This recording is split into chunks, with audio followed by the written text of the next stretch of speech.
MJF, how are you, sir? And thank you so much for hopping on this morning. Shut the fuck up, Dave. Good evening, good morning, good night, you lovelies. It is the one, the only Cappy D Bar, and we are here to discuss some wrestling. I hope all of you are having a great one, however you catch this, whenever you catch this. Now, there are a lot of things, all right, that I would hypothetically put into my weekly wrestling report, but I'm going to condense it to the best of my ability. I am going to be doing a rough mock draft of what I would do if I was Nick Khan in this very tight predicament that he's in. Now, I want to make a note of something. I originally stated that these niggas were struggling to move ticket sales, all right, February 28th, about February 28th ballpark, all right. I had a couple of videos on it, right? We had that whole thing where they had the meeting for WrestleMania. I was ahead of the curve like I normally was. So now I'm going to give Nick Khan the gift, all right, of a potential band-aid to this fucking AK-47 wound in the chest of the WrestleMania build, all right? Roll the tape. So everybody, we know that you're unhappy with the ticket sales. We know that you guys want more, all right? You know that you feel like we're ripping all of you guys off, all right? And we're stiff-arming some of our more prominent characters off of this card, all right? So first thing we're going to be doing, we're going to be lowering ticket prices to $150 for the highest ticket. Yes, the highest ticket is going to be $150, and if you would like to stream, we're going to be having a special discount for, in the words of our founder, WrestleMania. That is going to boost profit sales, we believe. We are also going to be adding 4 matches to each night. We believe that this is going to give everyone a proper night to shine. We're going to be setting up our, Andre the Giant Royal Rumble on this episode of SmackDown, announcing all of the participants and the reward for whoever wins this decadent Royal Rumble, memorializing one of the best in this business with Andre the Giant. I'm going to be officially reversing my decision, barring Leon Slater and one Nick Nemeth from participating in the Josh Hitchcock Memorial show for this week. And to wrap everything up, I am going to be officially adding Money in the Bank to the WrestleMania card, and that is only because we all know we're not going to Saudi. We all know we're not going to Saudi. All right, this is your CEO of WWE, Nick Khan, speaking. That has been everything. And last and finally, I am putting Cappy D Bar in shoes of all executive creative decisions moving forward. Thank you very much. All right. Thank you. I feel like that was a pretty cool little announcement, huh? Well, hopefully, putting that into the universe will do something, but probably won't, chat. Now discussing the rest of our weekly wrestling report. I'd be a fool to not mention this. And honestly, I just have to get it out of the way sooner than later. It's very fucking funny, and I feel bad. I feel bad because I don't want this to be all I discuss, right? But we have to talk about Jada Parker and Jey Uso. They went public, and bro, the internet's just a funny place. Bro, the entire thing happened because somebody posted a picture. I won't say their name because I don't want to extend this beef tree, the fucking roots of this beef. I don't want them to extend any further. Somebody posted a picture at the dungeon with Jada Parker and Jey Uso. And then I guess due to the public pressure, Jey Uso posted on his story, yeah, she mine. So what? Yo, Jey Uso's stalker came out, and she reacted to the video. She reacted to the news, and she was like, yeah, Jey Uso played in my face again. He was with some girl named Jada Parker at some place called the Dungeon. And then this nigga go post, yo, y'all know Christopher Columbus discovered America, right? Like, bro, trying to change the topic from you literally being the hottest thing on Twitter right now. That shit is so funny. I know that nigga's phone is on 1,000,000 right now. Oh, he knocking around a little NXT girl boots, man. That's funny. Hey, man, so is Damian Priest. Is what it is. All right, now more serious matters. All right, I had to get that off my chest. It was too funny to not talk about.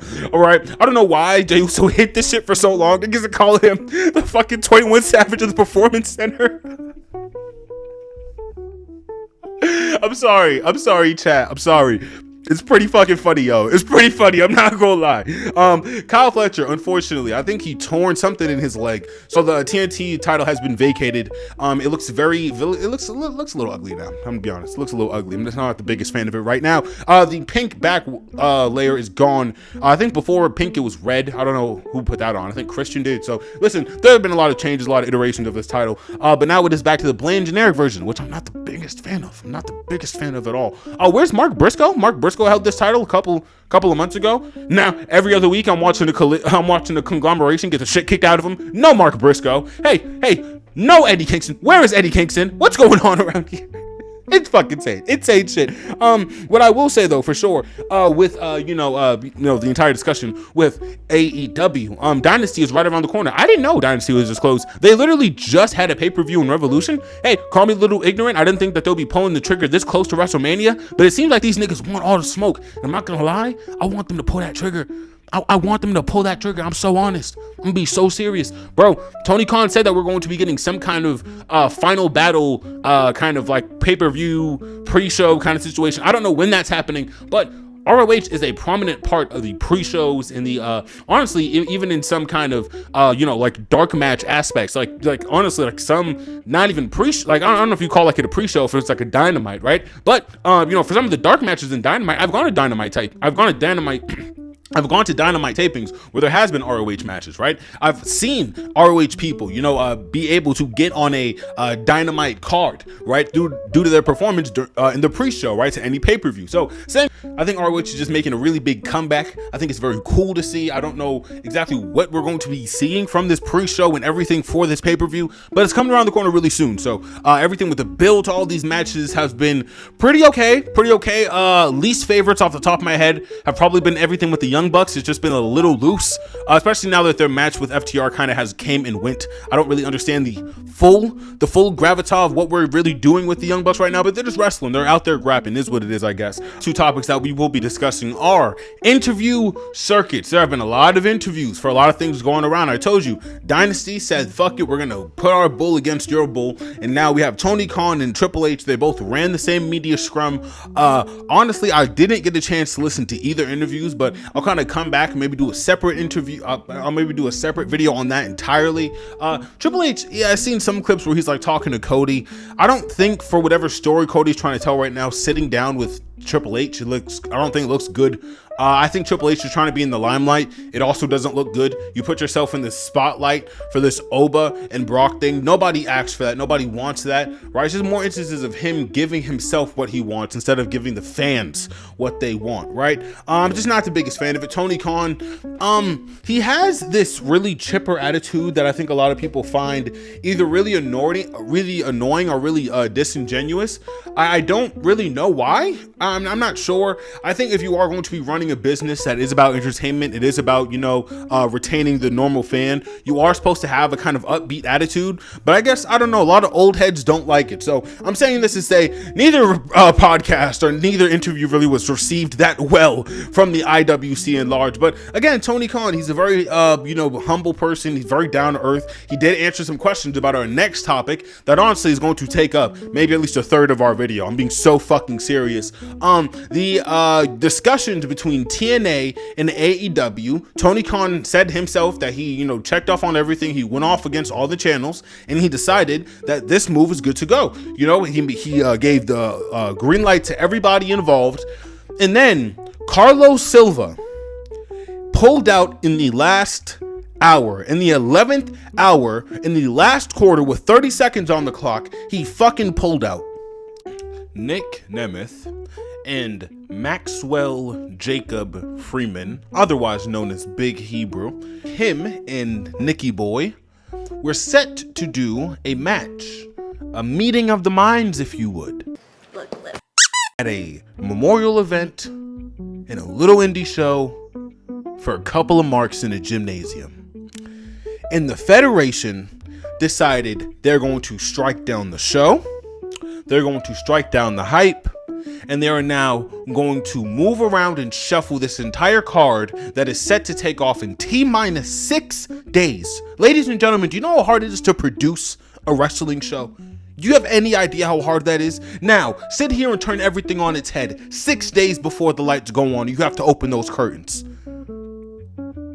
TKO is a cancer to this great, beautiful sport. The game is gone.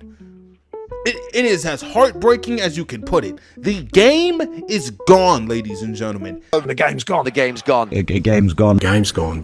Where is it? Where is it? Nick Nemeth, MJF, arguably two of some of the best workers of the past 10 years in this industry. Arguably, you can't make best workers from 2016 to 2026 and not put these guys on the list. If you're making a top 20, top 25, how you talk to Maxwell himself, top 5, maybe top 2, not 2. I mean, and I understand, like, we're speaking in hyperbolics here a little bit. There is so much talent between a Leon Slater and Ricochet. You can't let either of these matches fly. Either of them. The hype and the anticipation drummed up around this little fucking backwater promotion, now killed and smited by Papa Khan. I want to just say one more thing to you, Natty. What you and TJ are doing right now for wrestling in general is incredible. And I think it's awesome how much you guys are helping young talent. And now I would actually like to speak on young talent a little bit. Let's talk about TNA and the fact that they are pulling young talent off of shows when they're barely paying them any money whatsoever and telling them, hey, you can't wrestle because there's a guy from another promotion that's wrestling on this show. Don't be such a poof. Does that help young talent grow? Does that help young talent become better inside the squared circle? Moreover, does that help young talent put food on their plate and on their table so they can eat? What Carlos Silva is doing is disgusting, and if anybody supports him or that company at this point, it is very hard for me to wrap my head around. But I'm supposed to believe that AEW is the shitty reincarnation of WCW and is going to bring the death of professional wrestling. I'm genuinely supposed to believe that AEW is supposed to bring the death of professional wrestling when these niggas are literally shitting on any hype that these little indie promotions have. Do you know how many new eyes would have been bit on in this fucking promotion if we would have seen Nick Nemeth and MJF go out there and put on a minimal 3-star? A minimum of a 3-star would have bumped up those ratings at least 2,000, 5,000 minimum. That may seem inconsequential in the grand scheme of things. The simple fact of the matter is that match would have done something. It would have benefited people. Leon Rush versus Ricochet benefits the sport. To deny that and to sit here and pretend like that's not objective reality is insanity. It's insanity to look at Ricochet, Leon Slater, MJF, Nick Nemeth and go, no, neither of these guys should work together. Why? Because I fucking hate AEW and they're not owned by the Fed. That's why. Because Triple H doesn't come up with the creative for AEW, so I hate anything AEW. Because for some reason I feel indebted to Vince McMahon.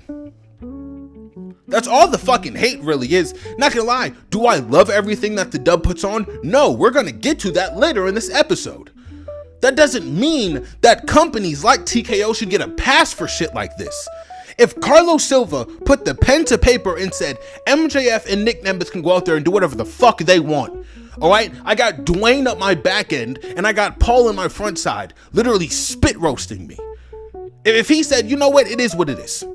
And these niggas said, nah, I'm gonna sit here and I'm going to ruin the entire card for the sake of our pride and our ego. Because God forbid it, AEW goes out there and he out-overs a fucking icon and a Hall of Famer like Nick Nemeth. Hey, if it happens, it happens. Like, it is what it is. That is the name of this fucking industry. New blood getting over on the old blood. Is what it is. If Nick Nemeth had to lay down and eat that 1, 2, 3, that's a world champion he's lined up across. That doesn't boost out Nick at all. And I think the biggest fallout from them blocking this is now the prospect of any of these guys who are already getting paid dog shit. It's not like they're NWO. This isn't New Japan Pro we're dealing with. This is TNA.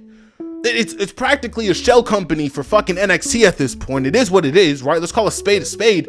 They're getting paid what they get paid, and now they're getting told, hey, so if Kenny Omega is on that indie card in some, gymnasium in Alabama, you're not allowed to go to it. But But boss man, it's like 500 people in the crowd max. You're not allowed to go to it. Kenny Omega's gonna be there. That's what's happening in these fucking locker rooms and in these corporate offices.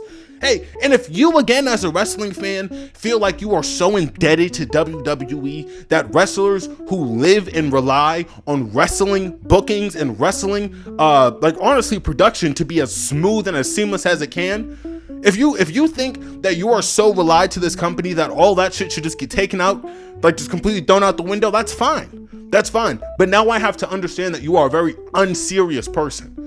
That is a very unserious thing to go, no, I'm happy that Leon Slater isn't working with Rick. No, I'm happy that Leon Slater isn't working with Ricochet. No, I'm happy that one of the best sellers and one of the best in-ring competitors in Nick Nemeth isn't going to step in one of the best talents of our generation in MJF.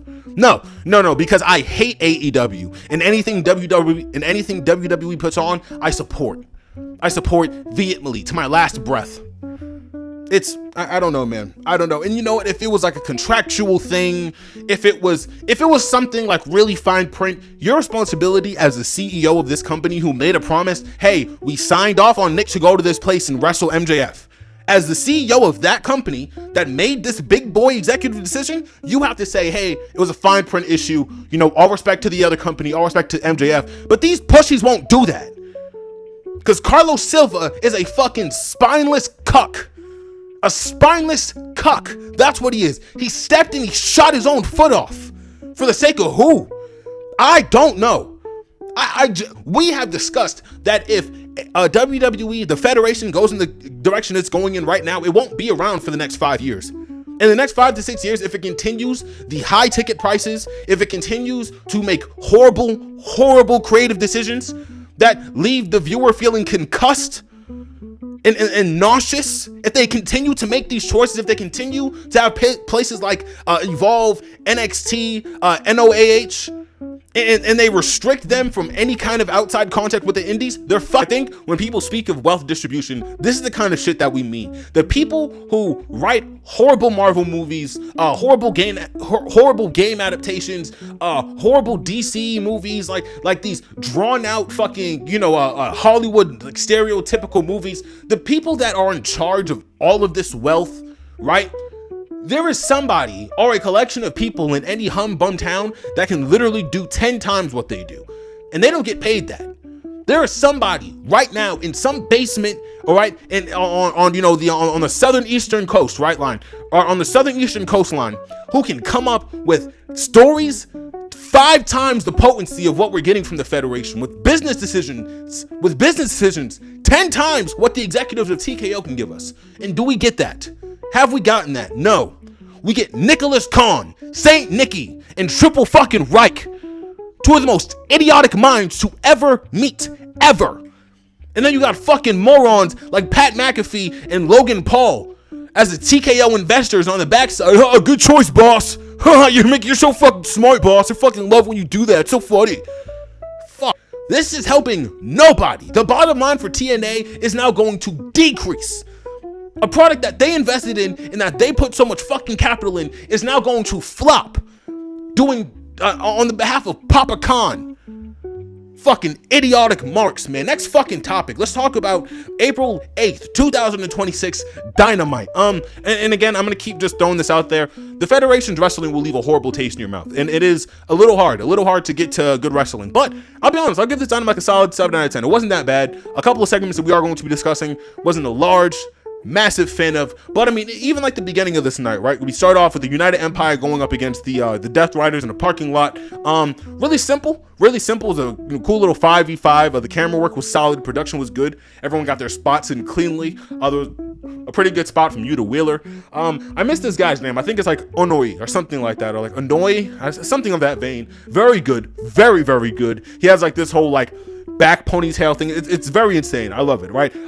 He ends up taking out Yuta for a little bit. I don't think Chad Gable's here, but I believe David Finley's Here, no, Daniel Garcia and Claudio was here. There's so many people in the Death Riders now. They end up dragging this all the way out. Marina Shafir and Alex Windsor, the wife of Will Ospreay. Ospreay. There's a guy from New Japan Pro Wrestling. He is the International Wrestling Grand Prix champion. There's a lot of cool things. A lot of cool things here. This does end up leading to a match. I guess my only small critique is I don't exactly understand why we're taking this risk before Dynamite, and maybe this is kind of like a Mark take. It might be a genuine Mark take, but I don't know. I feel like I'm so much more used to like protecting the talent before such a big event, because God forbid, I don't even want to knock on wood. I don't want to jinx some shit like this. I would hate the idea of Will Ospreay having to go, hey, on the fly, we're gonna have to switch something up because my neck isn't at 100, it's more like 75 due to that insane pile driver I took, right? Because there's some really insane things about the match and even the brawl that leads into the match that I think everyone tried their best to play it safe, but when you have a wrestling style like Ospreay, when you have a wrestling style like Mox, right? Even some of the way that those New Japan guys are moving, I think some guy, there's an Italian guy like Davo, DeVito, I think his name's like DeVito or something like that. A lot of just good movement in that ring, and it is very high octane, very high risk.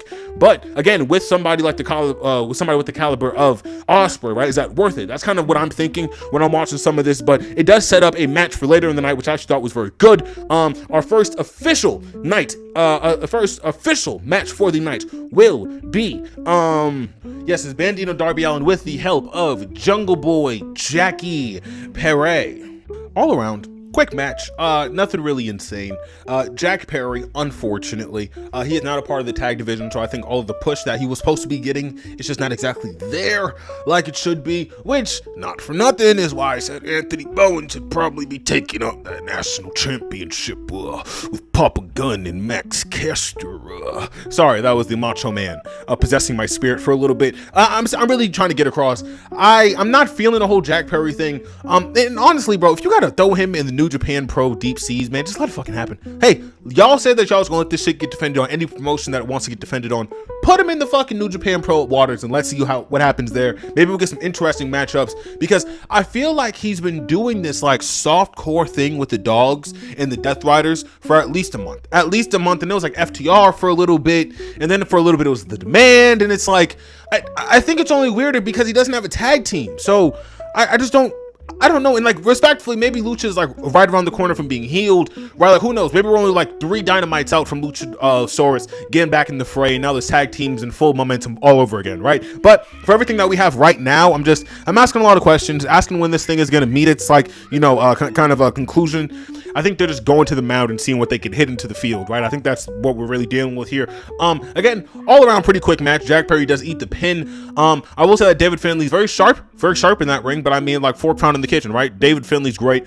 Even on the mic, very quick, very effective on the mic. I did say that they jumped the conglomeration. That was not hyperbole. They did jump. And it's kind of impossible to jump somebody with 2 people, and it was a 2v2. But Roderick Strong and Orange Cassidy get the shit kicked out of him. Gabe Kidd comes out of the corner, and that's practically the dog saying that they will most likely be going after the trio titles with Mystico, Jet Speed, and Kevin Knight. Now, I'll say until I'm blue in the face, Kevin Knight and Jet Speed should be going over on FTR for those belts, but I really don't think that that's going to happen. So, even though that would be a moment for Jet Speed, that's the perfect opponent to go over on a team as sharp as FTR. I really do see Christian and Cage picking up the win instead of Jet Speed, obviously. Next thing that we will be talking about that I think is actually pretty cool is Cage and Christian. They come out and they have a small little back and forth with the audience, this leading to FTR coming out and actually like standing on top of Cage and Christian, meaning that most likely going into our destiny or most likely going into our dynasty, we are going to be seeing Cage and Christian go over, and wholeheartedly I think that this is not only the probably one of the weirdest choices of the card. I think that this choice again kind of backfires on the rest of the tag team because they are really over faces. So now you're gonna need a really like heelish tag team. Unless you're gonna like double belt the dogs, I don't see how they have a trios tag match and a tag team title match. And the dogs are probably the hardest tag team in the tag division right now, right? So maybe Private Party, but even then half of Private Party's injured until further notice. So I just don't exactly see the game here. Like, I just don't exactly see the game plan. The chessboard, I guess the chessboard is just turned at a very odd axis. I can't exactly assess the game how I want to. But again, we are getting a lot of moving pieces, even with Konosuke Takeshita and Okada. The Death Riders. The Death Riders are actually not in the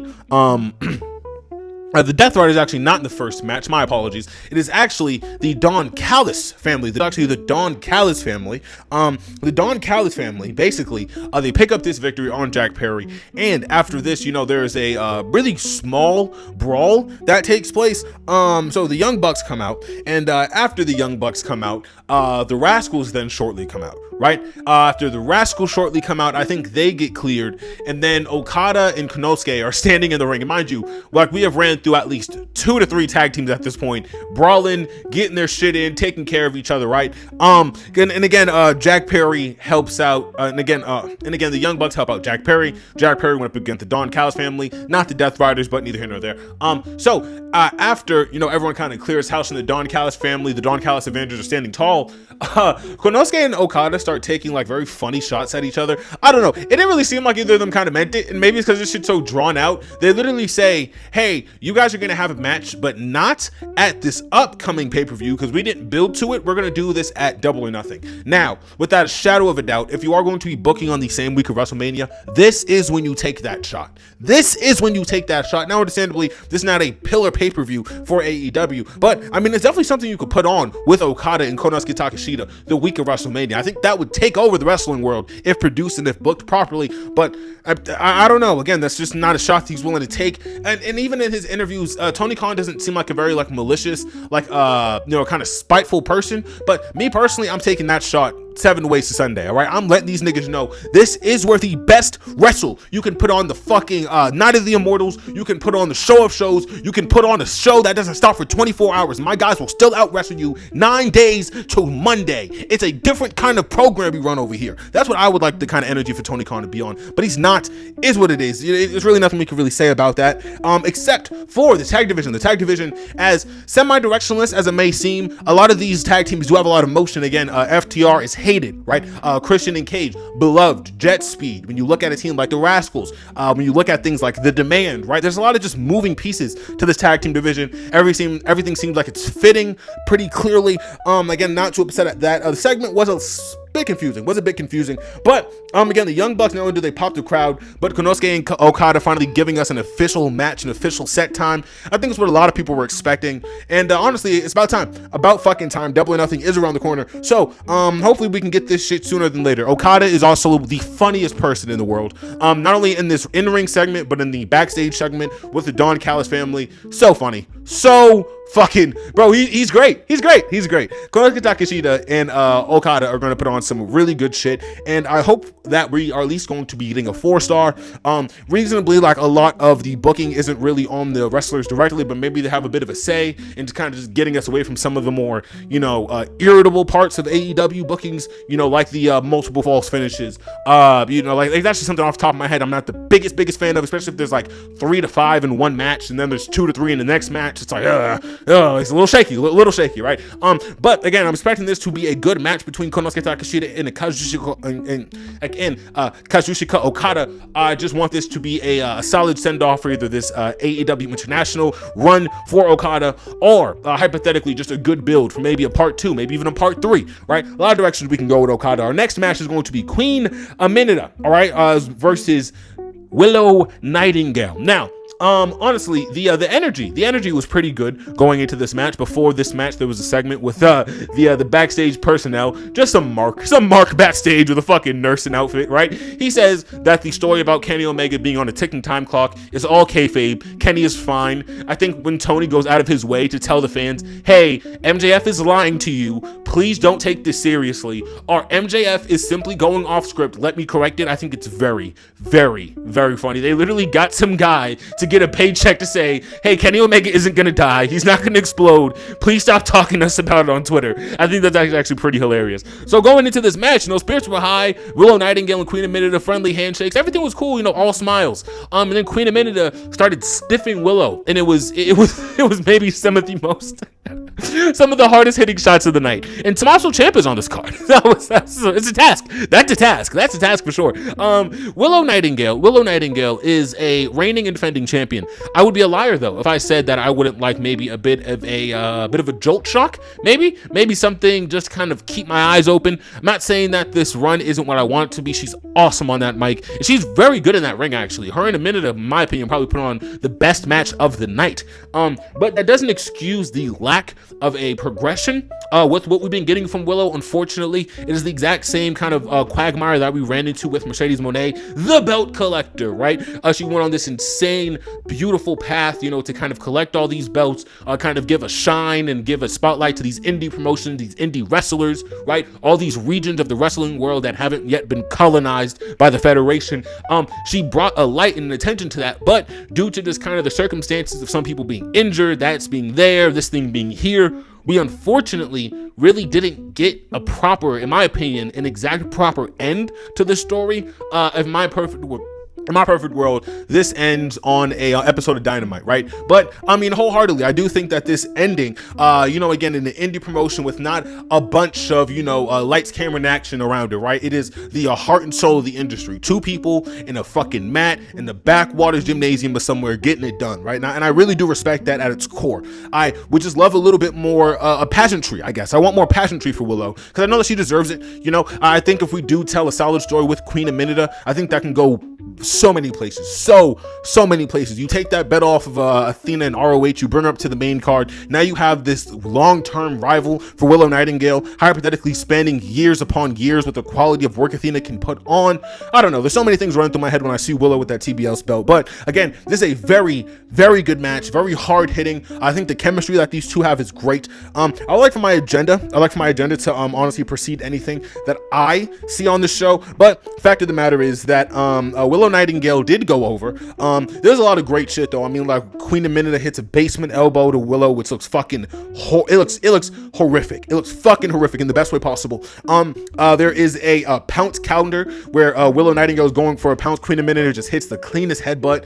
Fucking beast, so fucking beast. Eventually, Queen Aminita sets up what should have been a dead eye, wasn't a dead eye. This eventually leads to a Willow Nightingale babes with power bombs. Uno, dos, tres. Again, best match of the night though, no question about it. I really just wish that we would have gotten a little bit more here. Maybe that's me being greedy, but it's like, listen, Megan Bain and Lena Cross are on this card, right? But all respect to Megan Bain, Megan Bain's on every episode of Dynamite, so it's like I'm not really, it's not exactly moving me like it should. But again, great grabs from Megan Bain. I think she went up against the Job Squad. I'm gonna be honest, folks. I'm not really too sure. We also got a pretty funny promo from Thekla, where she said that she was going to take the very lovely, ringside announcer up on a stripping pole and break her fingers one by one. Very seductive, very scary, very spider-like, very toxic. A big fan of Thekla in this household. That is pretty much everything that Tony Khan gave us for women's wrestling tonight. Some really good shots. Ashita, I believe I'm pronouncing her name correctly, the New Japan Pro wrestler who wrestled Willow Nightingale last week. She's very dope in my opinion. I like everything that she puts on. But even with her, like a Rio, right? Amina Shirakawa, you have a sleeper unit in that women's locker room, and I want Tony to really use it to its full advantage. But who knows?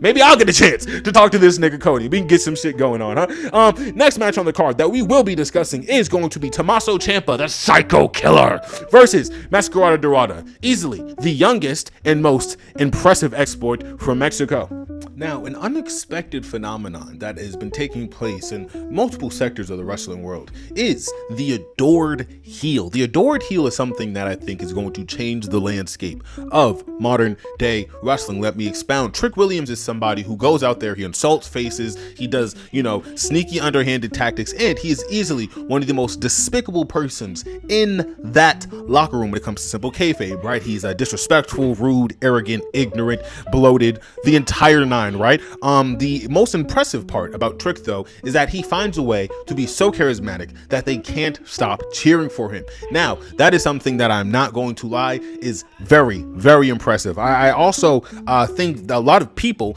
like a Tommaso Ciampa, they have the chance to embody these things, right? And it's very easy, it's very simple. The way that not only MJF but people like a Tommaso Ciampa carry themselves in that ring, even though they are heels, they are so so sharp and they are so smooth in their executions. It's hate to not at least respect the craft. And I think that's where a lot of people are in the wrestling culture. We're respecting the crafts, right? There could be a Bob Dinglebob in New Japan Pro Wrestling, right? One of the most heelest, most conniving guys in the world. If he's easily top 10 wrestler in the world, right, along with him being an absolute world-class douchebag, people are going to gravitate towards that. So Tommaso Ciampa doing what he does, he is billed as a heel. The crowd loves him. The crowd loves him, rightfully so. He gets Psycho Killer chants, really good stiff shots from Tommaso onto Mascara, kind of bullying to a lesser extent. It's basically just bullying.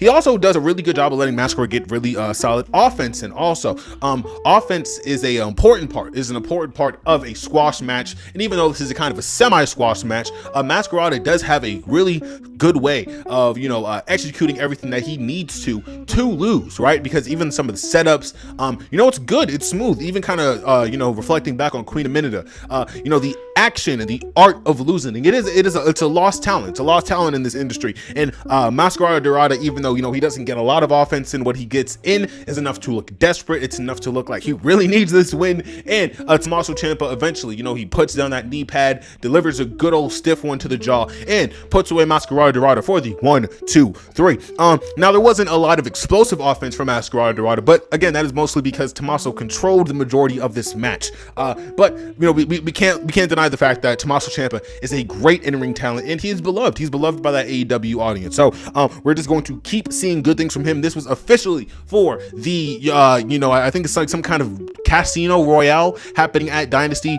for the vacated TNT title. All of you know, Tommaso Ciampa famously called this Sylvie.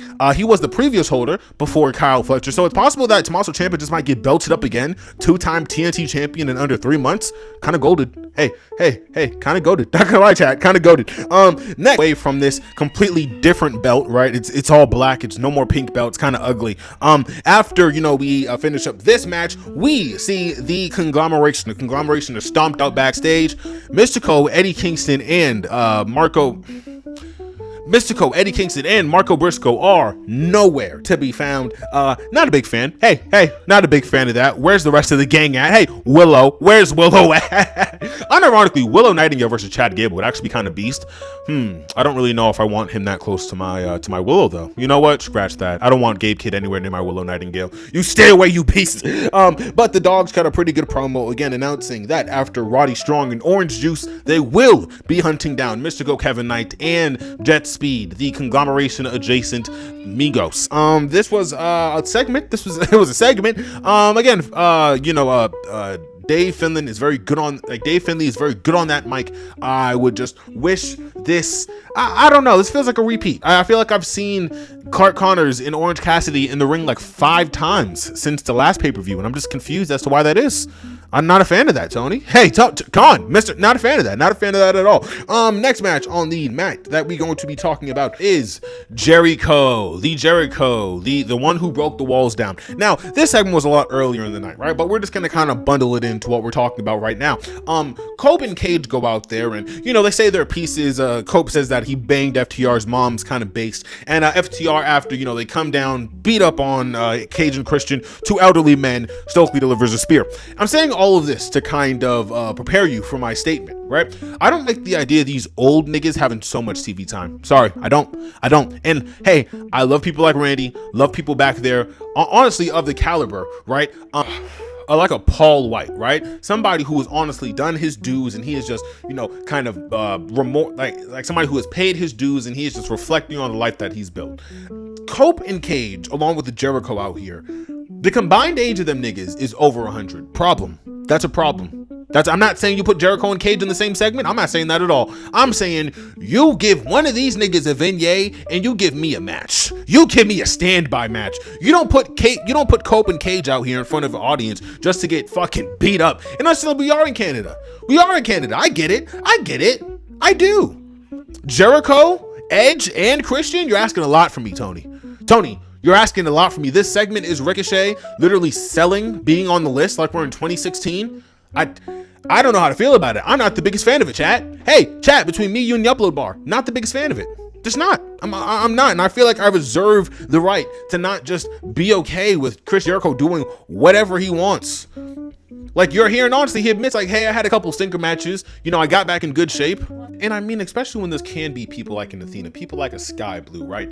And I don't know, maybe I'm asking for too much, but Jericho out here with Ricochet, and I don't know, like, maybe I'm being a prude here, but does anybody think that this is going to be on the caliber of what Ricochet did with Kenny Omega? Am I wrong for expecting that? Should I be giving the respect of Jericho to at least expect something 50% of what that match was? I don't know why he's out here, and a lot of people pop for it. A lot of people are entertained by it, and it's one of those things, man. I feel like I'm fucking cursed, bro. Like, I feel like so many people are having a good time with this segment because they grew up on New Japan, they grew up on Lucha Underground, they grew up on TNA, NWA, WCW, right? And I'm sitting here with my Fed brain trying to scrub out all the Fed gunk, and then I get you're on the list. Hey, you're on the list, and Jericho is such a great showman, he gets like some obscure chant and he references it, which is great for whatever the obscurity of that chant was. Like, there's small things that just simply work in this segment, but just Jericho, I don't know, man. I don't know. I'm waiting for the other shoe to drop. That's why I guess where I'm at with Jericho.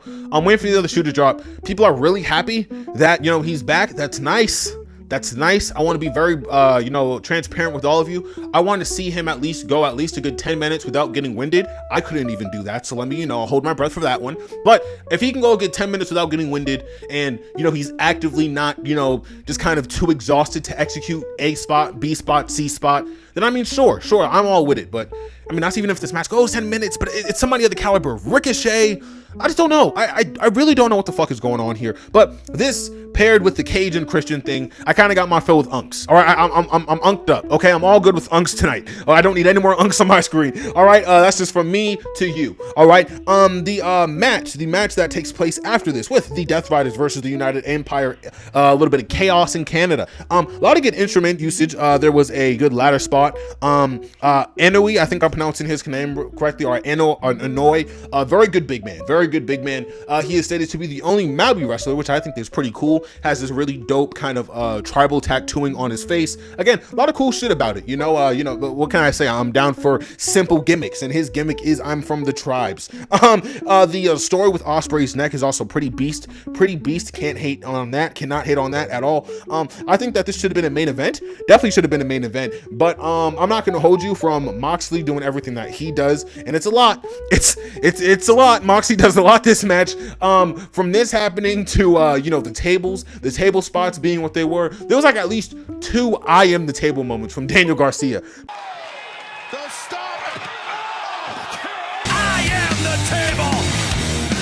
Pretty fucking hilarious, chat. I'm not gonna hold you. It's actually like pretty funny. This wasn't the main event, surprisingly, but it felt like a main event. Very good, very energetic. Definitely felt like it sent the crowd home on a good high feeling. The last segment, I feel kind of had people a little touch and go. We're gonna discuss that later. But for this final match with Ospreay versus the Death Riders, Daniel Garcia looked pretty good. Claudio Castagnoli against Inoue, great matchup. There was a speedster that locked up with Daniel Garcia a couple times. I think just on paper it's good, very good. Ospreay, Mox, they did the 1-2. I think their setup for Dynasty is awesome. Again, a little worried about the safety and honestly it's kind of funny to say, but like the HP level of some of these guys going into Dynasty is only so many days away. But what we do get from everybody in this ring is great shit. Everyone started hitting their finishers at a really solid pace. I think the guy's name is like Caleb Galem or something like that. I don't believe I'm getting it right. Caleb Galem, the International Wrestling Grand Prix champion. Very fly shit. He definitely puts his flag in the sand for New Japan Pro Wrestling. He is slotted to be the protege of William Ospreay and the youngest International Wrestling Grand Prix champion of all time. So very inspiring, very cool. A lot of interesting things from that. This match ends with a blade cutter through the table to Moxley. This table does break, thank the Lord, and it was actually a pretty fun tornado match to end this night. We get a lasting segment from Kenny Omega and MJF. Yeah. Kenny Omega, he goes out there and he got a really good promo for at least 10 or so minutes, and he says the following: I cannot believe that MJF thinks that I will not be taking this seriously when I have been taking everything so serious in my entire life. I ride for you Like, I ride for the fans, I ride for this company, and everything I do in this ring is not only a reflection of myself, it's a reflection of you all, people who have been supporting me in this industry, this company that I built with my bare hands since day one. And I'll do everything I can to show Max why the only man who could stop the devil is a god. Max, well, he wasn't very happy with these statements. He came down to the ring and he said that Kenny Omega is only gonna get out of there one way, most likely carried out by a stretcher, because he's too old and too pathetic to get anything done. Kenny, he says that, despite all of the horrible, disgusting things that MJF has said, he wants a simple handshake, right? A simple put of their pal to show the audience and show this sport how much they care about this great sport. Kenny obviously scoping this out from 400 yards. Shout out my boy Charlie Kirk. He basically sees this trickery from a mile away. MJF goes for a swing. Kenny ducks, hits him with the swiftest of right hooks, and lays MJF out. This basically left MJF completely susceptible to a pocket picking from one Mr. Omega, the cleaner. Cleaned that nigga's pockets up. And the ring that MJF uses so many nights and so many matches was snatched off of Kenny. Now, I thought that Kenny was going to keep the ring, but honestly, in kayfabe, I don't want MJF getting robbed. I just don't. Hey, leave his ring alone. hey, leave it alone. Okay, he doesn't need that kind of pressure in his life. He's already a world champion. MJF gets the ring stolen off of him. After this, Kenny says, I know all your tricks, I know all your moves. I've scouted you out like a sniper in the wild. Good luck. And at Sunday, all I'm going to have to say to you is goodbye, mwah, and good night. Bang. Roll credits, everyone goes home. Now, that was officially everything that happened for Dynamite, April 9th to April 8th, 2026. A lot of filler, a lot of other things we discussed, but you made it here for the ride. Probably one of my longer videos, so I'm grateful for you. Thank you very much. I have to also discuss the very, very high opportunity of a Dynasty being more well-received than WrestleMania. If that happens now, I'll go live and I'll post it on the air. Okay, I'll go live and I'll post it on here. If the reception from Dynasty is better than reception from WrestleMania, hey, we're gonna talk about it. Huh? All right, that was everything your boy officially had for Dynamite. It's been your boy Cappy. All right, I have a lot of other stuff going up for the rest of the week, including my SmackDown and my Collision review. No One Piece this week, but we'll figure that out, won't we? All right, that was everything that your boy officially had. All right, hope all of you have a great one. However you catch this, whenever you catch this, and as I always say, you all stay tuned, stay safe, stay beautiful. Peace.